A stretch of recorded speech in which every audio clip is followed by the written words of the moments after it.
arqueología pura, porque además hay cosas que son increíbles. Yo en el 2001 tuve la suerte de tocar esta fachada. En el 2019 he vuelto a tocar esta fachada. Y yo hoy me estoy preguntando, ¿cómo no vimos, por ejemplo, esto o esto o esto? Ahora estamos yendo en lo posible al origen de las cosas.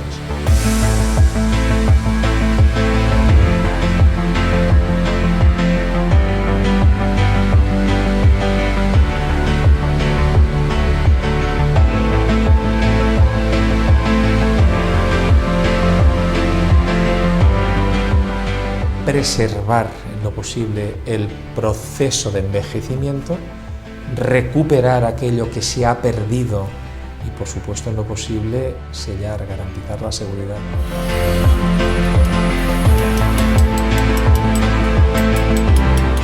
Es realmente una piel sedosa, está explicando muchas historias y cada vez más admiro la gran calidad de todos los gremios que trabajaron en este edificio.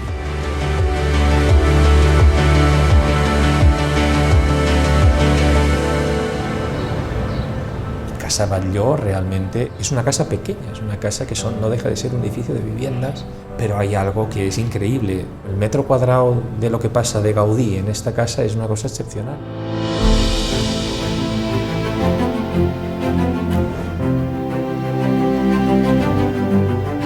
Es una fachada que ha cogido un aire más sereno, más equilibrado, en formatos de colores, de tonos. Cada cosa está en cada lugar. Es muy elegante.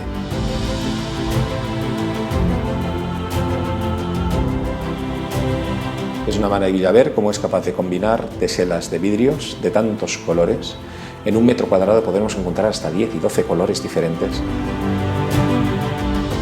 La transición de colores continúa siendo apasionante. Pasamos de los malvas, lilas, rosas, violáceos, azules y verdes, pero con una tranquilidad increíble.